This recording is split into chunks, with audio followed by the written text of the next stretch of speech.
So for introduction, I'm Kinsey Hansen. I work at Angelo State University in San Angelo, Texas. It's a smaller rural serving institution. We have about 10,000 students in San Angelo.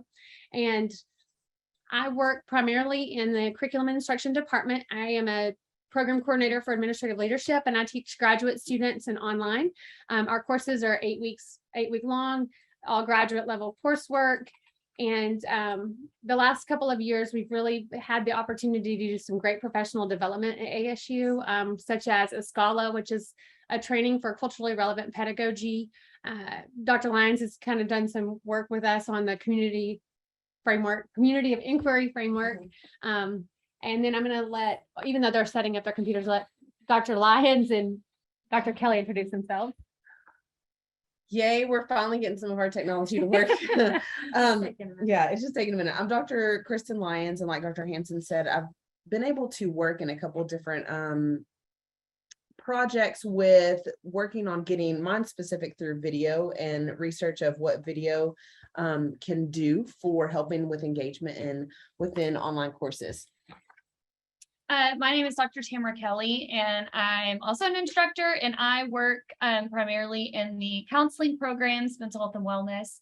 And we just teach a lot of online courses that we're trying to increase engagement with our students.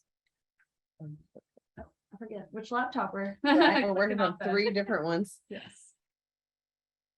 So some of the topics that we're going to be talking about today is, of course, the importance of engagement and meaningful connections. You know, you can make some surface level, but we really want to make sure we're trying to make meaningful connections with our students, specifically in our online learning environments.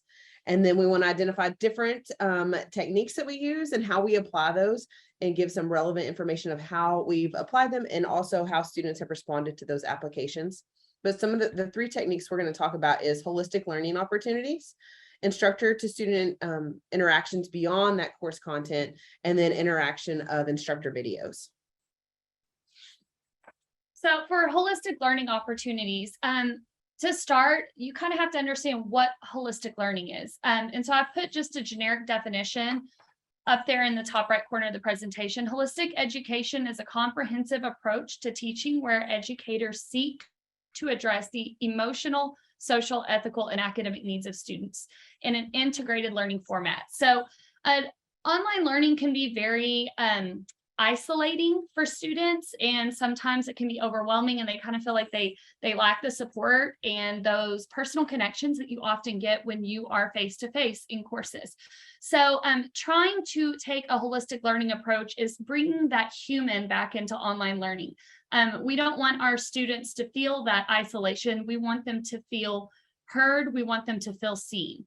So some of these key points, again, bringing the human back in, making personal connections with students so that they know that we are real on one side of the screen. We know that they are real as students on the other, and we're making meaningful and intentional connections with them.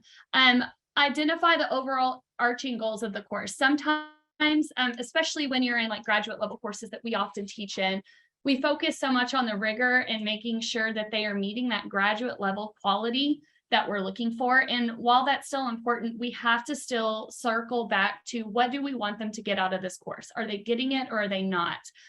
So it's really more about the quality of learning opportunities, not the quantity that's put into these courses. So when you find ways to make these meaningful connections beyond the course content with student, you're promoting their mental health and their wellness. You're able to break through some of those academic barriers that kind of come along with online learning and help them better understand the content and see how it can apply to them and apply to their career goals, what they're wanting to get out of the course and what they're going to do with it. And that ultimately will increase their preparation altogether. Some examples of how you integrate, how do you do holistic learning? What can you actually do to make it this way? And these are just some things that I have personally put into my courses, and I know Dr. Lyons and Dr. Hansen will talk about some of the things they've integrated. And some of these things we share ideas a lot. We're all about the more the merrier in terms of what we can do to help our students succeed in online learning.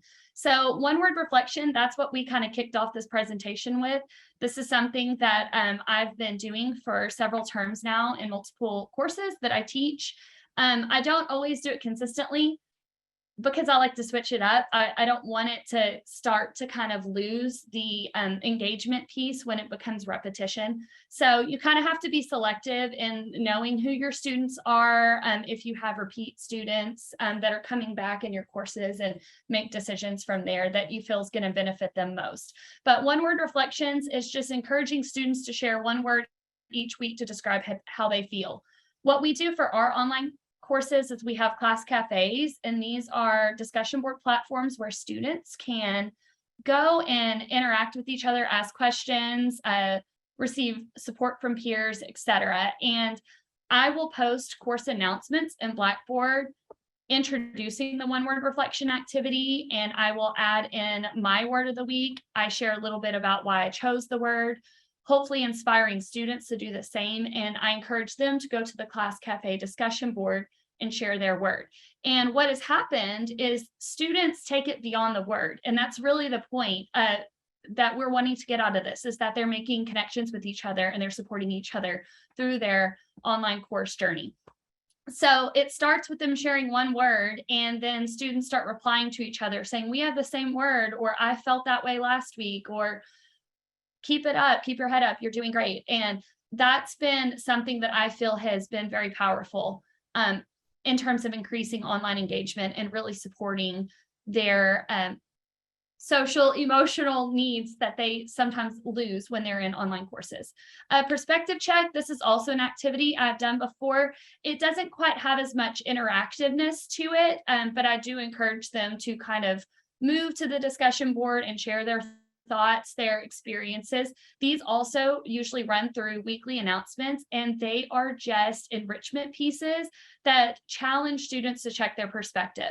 They can move around different topics, such as their self view of how they perceive themselves in the online learning environment. It could be checking perspectives for social, cultural awareness around you, many different angles, your attitude, if you're grateful, those type of things. So it's just trying to get them to practice some skills of being a little more self-aware and mindful of their behaviors and the behaviors of those around them, to hopefully help them grow throughout the course. Meaningful minute. These are activities that I again encourage students to do. Take a minute out of their day to do something meaningful and with intent. Simple breathing exercise, step outside, take deep breaths for 1 minute, and kind of just disconnect and ground yourself a little bit from all the craziness that life constantly throws our way. And then to go back again to that class cafe, share what they did during their meaningful minute and how that impacted them in their learning. And then assignment integration to promote mental health and wellness. So we try to be intentional in how we build our courses so that we are naturally integrating some of these holistic pieces into their learning. If we can make it apply to the content and to the overall course outcomes, we take advantage of it. So for example, in one of our courses, we have a self-care activity that actually has them participate in a self-care activity of their liking, and they will immediately record a video right after completing it in that informal state, showing this is what I just finished doing, and this is why I chose it, and this is why it's important to me. There's other variations of these type of activities and assignments you can build into your course, but any opportunity you get to really bring in some of those holistic pieces is good, because it's increasing engagement and they're feeling seen and they're feeling heard. It really ties back to who they are as a learner and doesn't make it quite as disconnected. So last piece before I pass it on, there's some examples here on the side. You'll see of what that one word reflection looked like, a little snippet from an announcement. And something that I did to try to bring it all together at the end of the term is built a word cloud. So I took all of the words that my students shared throughout the duration of the course, and put them together in a word cloud using our ASU symbol. And this just kind of brings us all together to show us that we all had different experiences, different feelings, different thoughts throughout the term, but we still came together. We finished the course together. And it just really kind of closes out that we almost were a team during this time. So I'll pass it on. All right. Now we're going to look at instructor to student interactions, consistently looking beyond the content. Interaction is defined as a joint action or impact. And I really love the word impact here because I feel like that interaction does have, you have the opportunity to create a tremendous impact on your students. And it does have the potential to play a substantial role in improving the quality of learning. We all have heard the saying, you know, and I'm sorry, I should have said who said this, but they don't care how much you know until they know how much you care. And I try to really live by that. My mom had asked me about 2 or 3 years ago. I've been teaching online for a while now. And she was like, do you really get to know your students online? And I kind of laughed and I had a real big goofy smile on my face. And I said, Mom, I do. I said, I really do. And I showed her pictures of one of my students who'd sent me a picture of her baby and her puppy. And I told her, I said, you know, I can tell you my students' life stories. In fact, I can probably tell you a lot of things about students they may not share in a face-to-face setting. Sometimes that's good and sometimes that's bad. But I absolutely get to know my students online. And a few of the things that I have found, surprisingly, some things I've done and I didn't know if it really mattered or made a difference or not until I got my course feedback. And then in the surveys, I would see continuously over and over some of the comments made. And so here are a few things that I've done. On the first week of class, and this is typically like this week, we do 8-week courses. So we're starting a new term this week. And tomorrow I'm going to send an email out to my class and I will use the same email for each student, but I'm going to send it individually and I'm going to put their name on the top. And in about the middle of the paragraph, I'm going to talk about the coursework and give them some reminders. And then I'm going to have a paragraph where I'm going to say, how are you feeling about the course? And then I'm going to ask, you know, is there anything you want me to know? Is there anything you could share with me that would better help me support you as a student? I started this particular activity about, maybe a year ago. And it has been enlightening to me what a change it's made. I was telling a colleague about this and she said, well, don't you get bombarded with responses back? And I said, I get 2 types of responses back and it does not bombard me, but it fills me. It fills my bucket. I get one of 2. The first is I'll have a handful of students email me back and say, oh my gosh, I feel great about the course. I don't have any questions, but thank you so much for asking. And so I never thought about how this question would impact the students who are doing well, but it does because it's opened this window of, hey, she cares. She's starting the course off asking, how am I? And inviting a conversation. The other type of emails that I get, and it's about a handful of a course of about 25, I probably get anywhere from maybe 4 to 8 of each one. I'll have students say, you know, yes, this is my first class. This is my first graduate class. I haven't been in school in 15 years. I'm really worried, or I've never used APA before. Or my family just got hit with the flu and my little one's sick. And I just want you to know, whatever that might be. And it really provides me great perspective. It doesn't change anything with the course, but it allows me as the instructor to make notes. And, you know, in 2 weeks, I might follow up with the student with the flu, or I might check in on the student that I know it's his or her first course. It just gives me the opportunity to personalize the next 8 weeks for those students. And I'm not going to say I don't do it for all, but not every, you know, I can personalize how I follow up and who needs what, just based on that simple first week email. I've also changed my approach for the first missing assignment. I'm very strong-willed in my beliefs in graduate school, and I feel very strongly like, you know, this is graduate school. There's no late work. You should be able to do this. But I've also found through life experiences, life does creep in. And so instead of my first email when a student misses an assignment just being 2 or 3 sentences, hey, you missed your assignment. I noticed you didn't submit it. Check the syllabus for the deductions on late work. I started with, Dr. Lyons, is everything okay? I noticed you didn't submit your assignment and I'm really worried about you. I just wanted to touch base. And then I will also remind them that the syllabus does outline late deductions for late work. But my very first communication with them on a late assignment is a little bit more of a concerning tone as opposed to a condemning tone. And the response on that has really been feedback in terms of, there are things that have happened. We all make mistakes, but that first week has set the tone of, okay, I'm going to keep going. The second kind of part of going beyond the content for students and trying to build connections. When students do their introductions in the course, I always have them talk about their professional goals. Why are they taking the program? What is do they have a specific position, career, field that they're wanting to go into? And I take note of that. And then when I know that, I'm able to add and provide additional feedback based on their specific goals. For example, when I'm grading an assignment and I know that Kristen is working on being the director of facilities.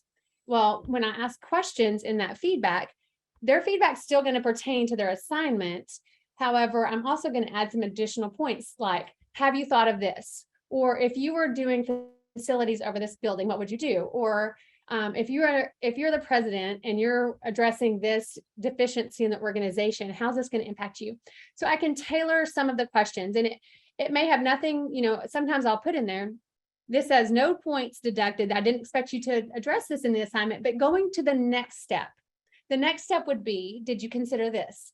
Or I'll say, hey, I want you to remember this sentence. You wrote about this leader. When he did this, you felt this. Put this in your pocket and remember this when you're a leader, so that you either help others feel this way, or make sure you don't create an environment that does that.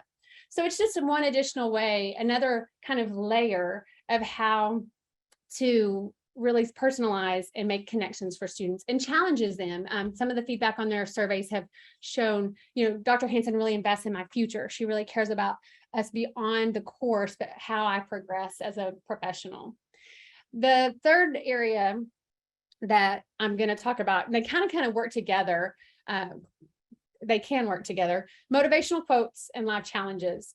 I had started early in. I always start my emails to students with Happy Monday or Happy Thursday. That when I started my doctoral program, my instructor did that, and it just caught on. I thought, everybody needs to start their day off with a happy something, and this might be the only happy thing on Monday they're going to get. So I always start with Happy Monday, but then I noticed from time to time I'd leave a quote, and it was really cool to get emails back that would say, Dr. Hansen, you have no idea how much that quote meant to me. I needed to hear that.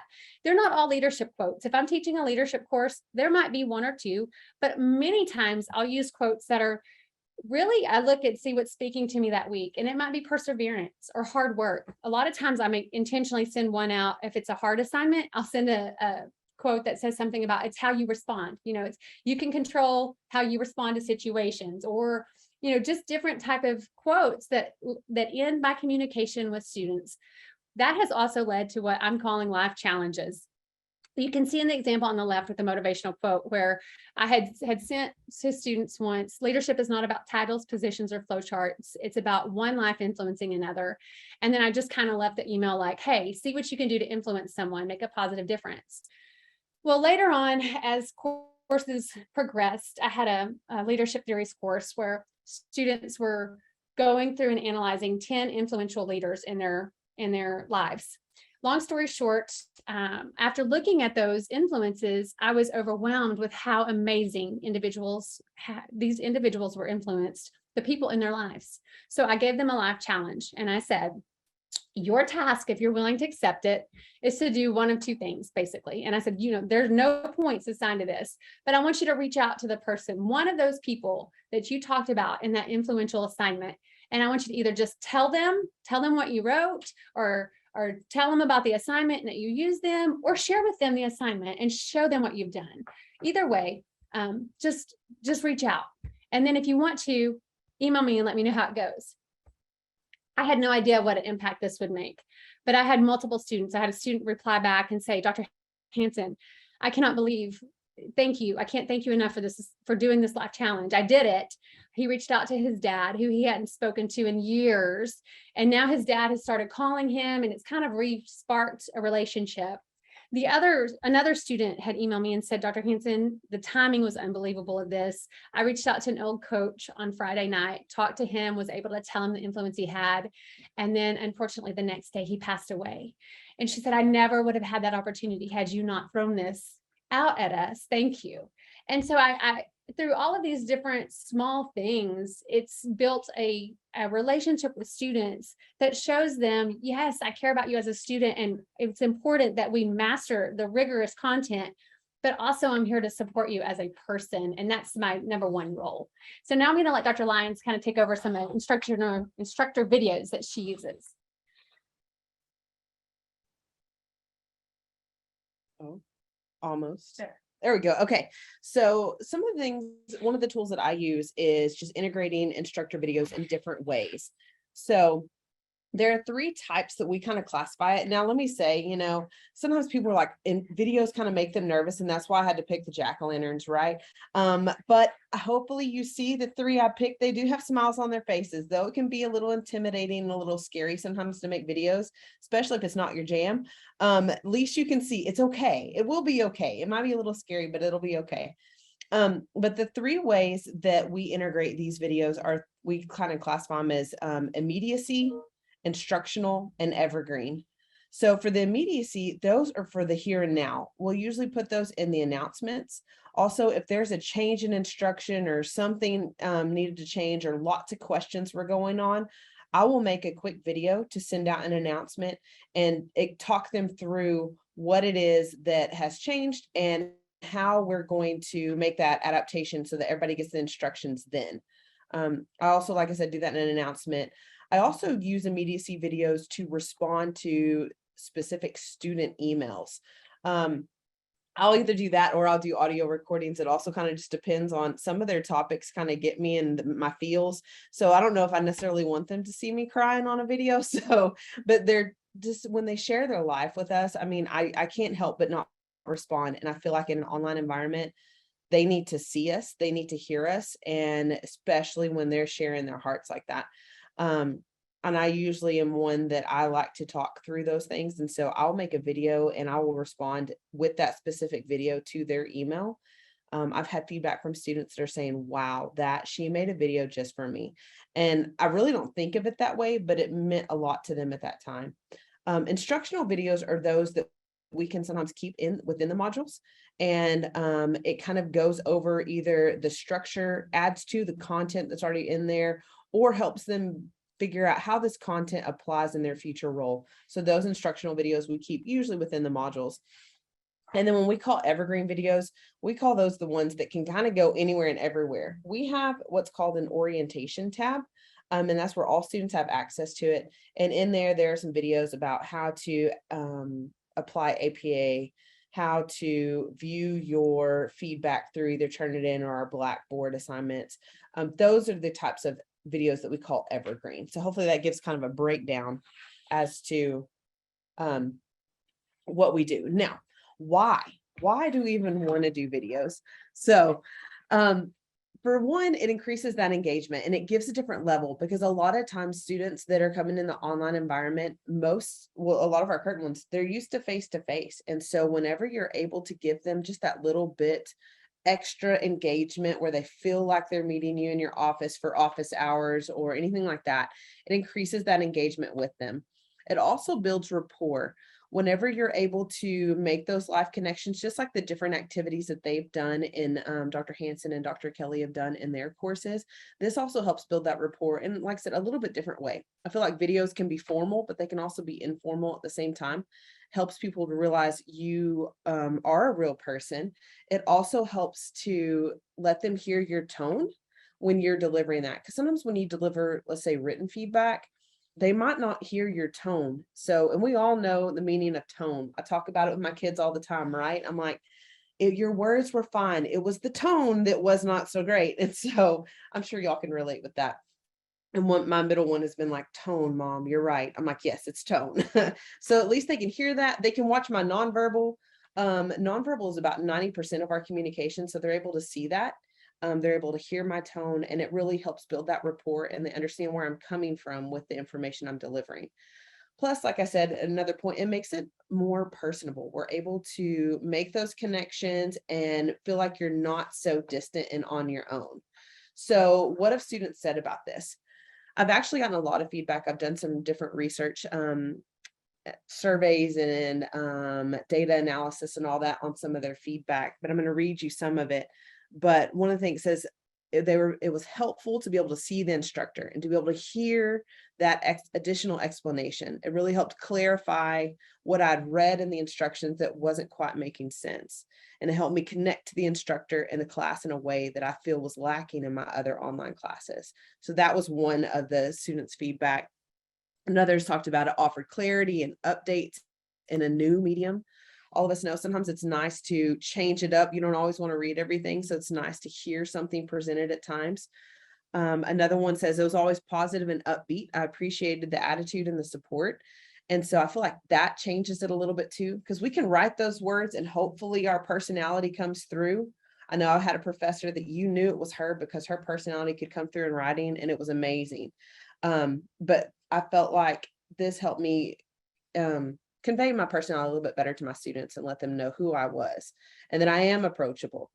And then some of them said it helped to bridge that gap between the face-to-face to the online and being able to help make those connections and make it a little bit more personable. So that was some of the student feedback that we've received just on implementing the videos in the courses.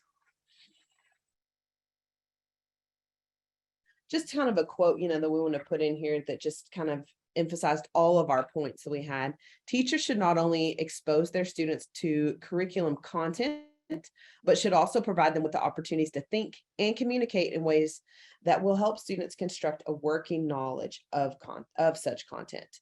So that's something that we feel like, it's not just about the content, which we're online, we're graduate. Yes, it is about the content, but this helps make it more palpable, more that you can absorb it, more relatable, and just kind of, I feel like sets the stage that we're in this together. And I think that makes a big difference for our students. So do y'all have any questions for us? We've answered a few in the chat. Yeah, and we have also developed a QR code for that we're going to share in just a second. She's going to get that in there real quick. But yes, let me see if I can get in the chat. And if anyone wants to voice out their questions, go for it. That's fine too. And if someone will test that code I just posted to make sure that it does open the correct presentation, that would be great. Yeah, that code that she just placed, it's not clickable. Okay. Ooh, Okay. how do I make it clickable? What? Can you copy and paste it? Dr. Brown, are you able to do that?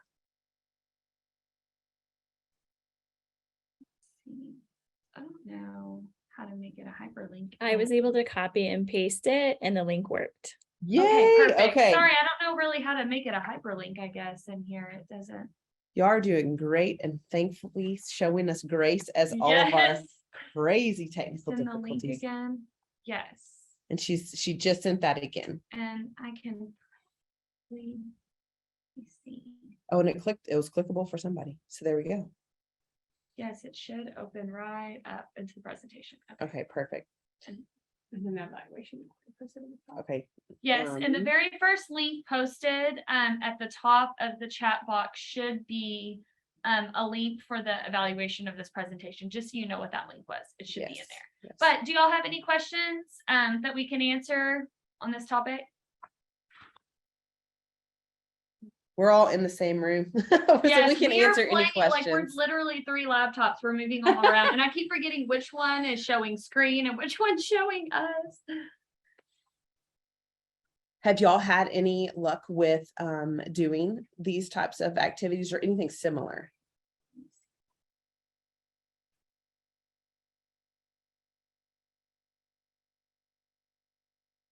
Holistic Fridays every week. I think that sounds really cool.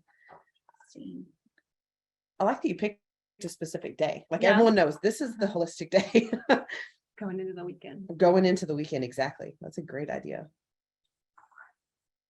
midweek motivations. Ooh, Yeah, I like Yes. that. And the cool thing is with the three of us, and we've kind of all had our different, we'll actually share these ideas and we all try different ones. And we kind of try it throughout the semester. And it's really been cool to watch the different responses. You begin each week with a quote related to the topic. That's really cool. Mindful Mondays. Or mindfulness Mondays. Yes. She's talked about. Mindfulness Mondays. We've talked about that. Yeah. Mhm. Handy tips each week. Play on my last name. I love that. Oh, her last name Candy. Clever. I was like, that's perfect. Yes. I don't know if I could play on my last name. People would think it's like roaring or something. I'm not sure. It's spelled a little different. That is such a great idea. Look at y'all. I mean, this is what I love about this conference and everyone that participates in it. Everyone has such great ideas. And we all have a unique little spin on how we're doing these innovative, I guess you could call it innovative strategies and trying to increase that engagement in online, because online, I mean, that's what we do now. That is how we interact. And that's how the majority of people are learning now. So Tech Tip Ooh, Tuesdays. That's a good one, Mhm. especially with online courses. Yes. Yeah. Ours didn't work Right? today. Where were our tech tips for Yes. Tuesday? Oh. Yeah, the 3 types of forums: weekly discussions on content, engagement, and guided practice. I like that. Yes. Yeah, and what we do, I know someone said something about Class Cafe. So that's what we have. And we usually have it module specific. And it depends. Some will be an all together, or it will be broken down per module. And it's just a place where students can go. We all monitor our class cafes and we tell them we're going to let y'all try to interact. And if no one can answer it, then we'll jump in and answer. But we really want them to try to build that community and help each other out. So that's one thing that we do with the Class Cafe. And everyone in our college pretty much, or sorry, our department does that. Oh man, I'm impressed that we were able to get through that with all of our little difficulties. We were probably speed talking, but we made it there. All right. Well, are there any other questions? Yeah. Thank you for pushing. Thank you for pushing through. Thank you for dealing with us. Yes. Yeah, Yeah. thank you. Mm. Thank you very much, Kristen, Kinsey, Tamra, and Kristen for your presentation. And thank you to all of you for attending. I did post a link in the chat, so please be sure to complete the conference evaluation. And I hope that you each enjoy the rest of the ADEIL conference. It's going to be a great day. So thank you, everyone. Thank y'all. Thank you.